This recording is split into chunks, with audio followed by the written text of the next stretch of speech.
There are some very significant events coming this week that could have a dramatic impact on gold and silver.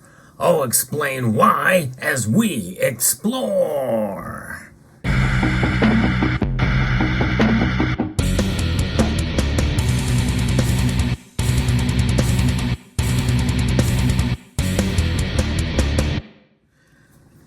I want to thank you all for joining me here today as I cover the topics in the news related to precious metals, gold and silver. You know, they have been down for quite a number of months here. In fact, gold is at a 5-month low right now. It's below $1,900 an ounce. Silver is below $23 an ounce as I record this video.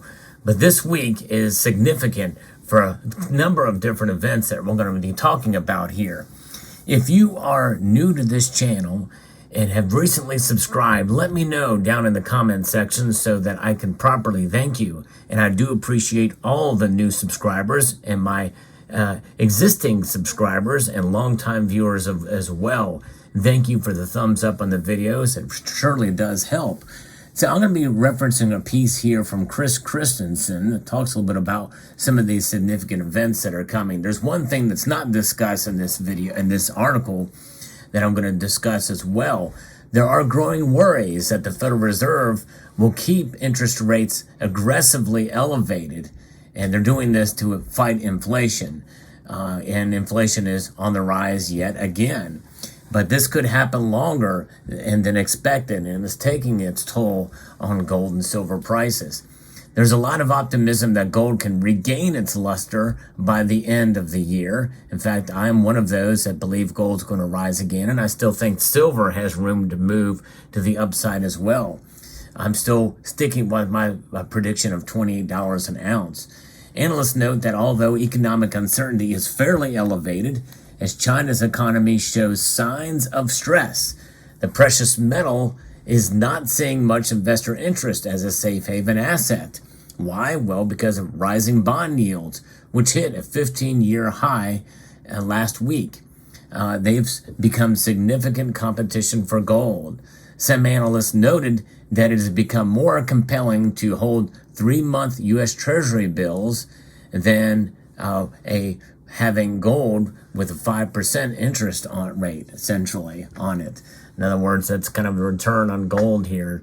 We've seen the U.S. economy is not going to collapse overnight, so you would be foolish not to invest in short-term duration bonds, according to Adrian Day, president of the Adrian Day Asset Management.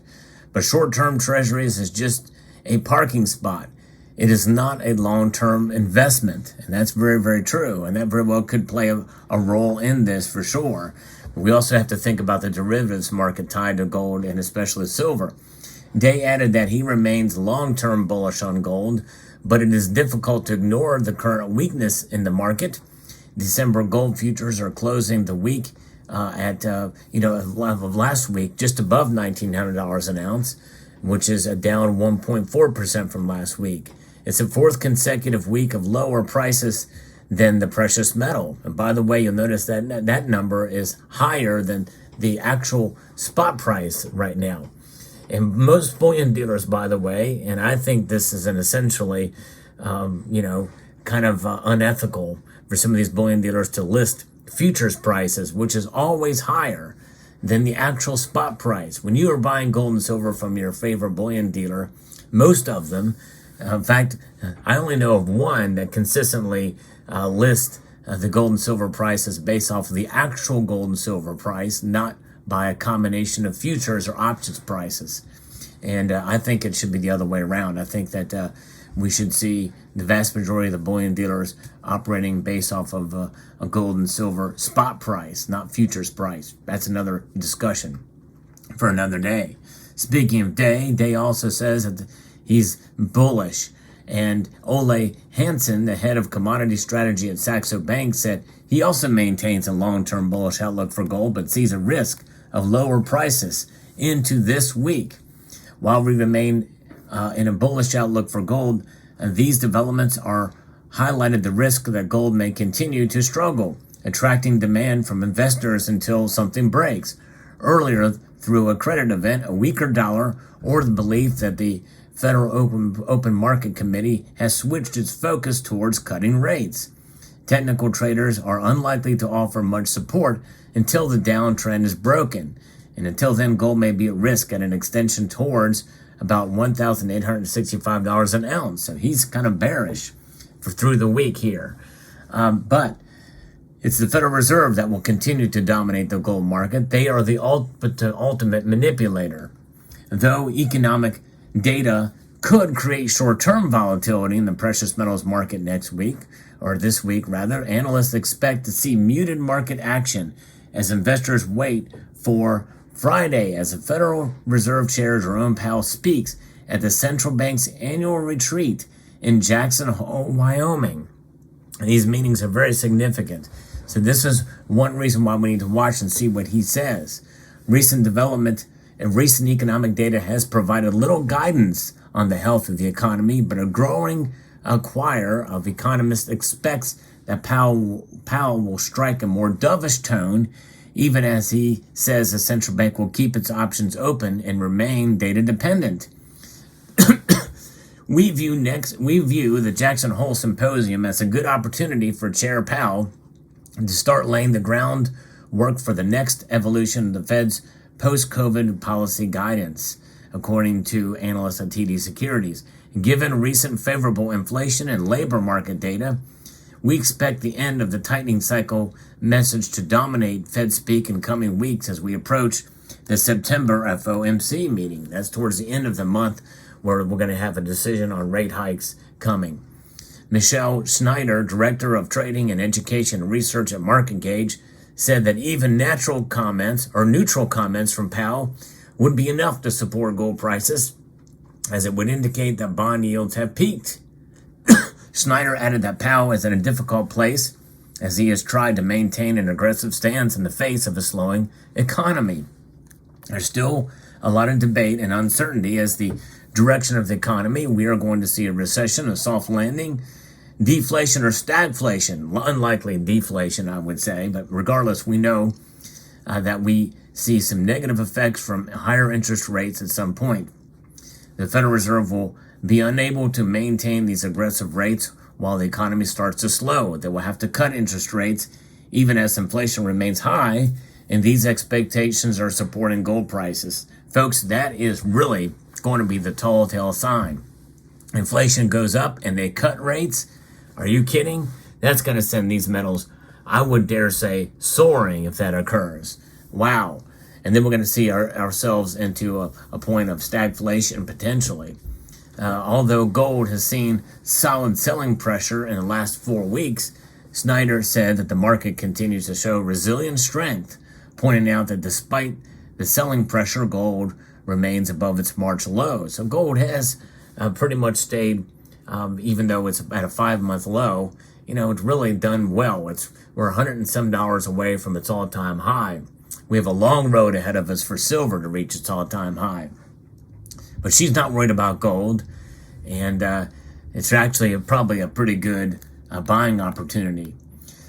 There also might be a silver lining for gold this week. There will be some dark clouds hovering over the marketplace. Analysts noted that it has suffered significant technical damage, dropping below its 200-day moving average. And I hate that I can't buy right now, but nonetheless, it would be nice to take advantage of these low prices. Gold's sharp decline began a month ago when the bears once again prevented the metal from consolidating above 1980. And we saw what's happened to silver. It smashed down even more so during that time. So, but what are they not talking about in this piece? And that is the meeting with the BRICS nations. Now, I reported on this channel that one of the first to report this is that the BRICS nations will not be announcing a new currency, whether it be backed by gold or not. There will be no BRICS announcement coming of a new currency. However, they very well may be discussing it intently, and they may announce that they are in the process of working towards a new trade currency. And if they can break through and get India and China to play along together, well, then that very well could be a possibility as they try to de-dollarize in other methods, in other ways. And there are other things they can do. And one of the things that they could mention in this meeting is a move towards de-dollarization through other means other than a trade currency that they use amongst themselves. And there's a number of different avenues that they could go down. One of which, by the way, could be the actual using of gold traded between central banks as a way to do it. They just bypass the currency and work directly with the gold. And that is quite a possibility. And that very well could send gold, especially, but silver too, along with it, to north.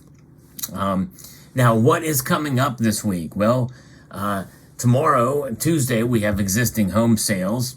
Wednesday, we have flash manufacturing PMI and new home sales.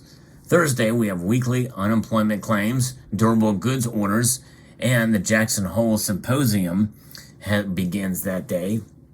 And then at the end of the week, we have Chairman Jerome Powell's speech from Jackson Hole. And then, of course, we have the BRICS meeting that'll be happening during that time as well, too. A lot of events that could send gold and silver up. We'll see how it plays out. Let me know what your thoughts are on this news. We'll see what happens. I hope you found this video informative, insightful, and educational. I'd like to extend a multitude of gratitude to you all for taking the time to watch this video. I want to encourage you to please like this video, share it, comment, and subscribe.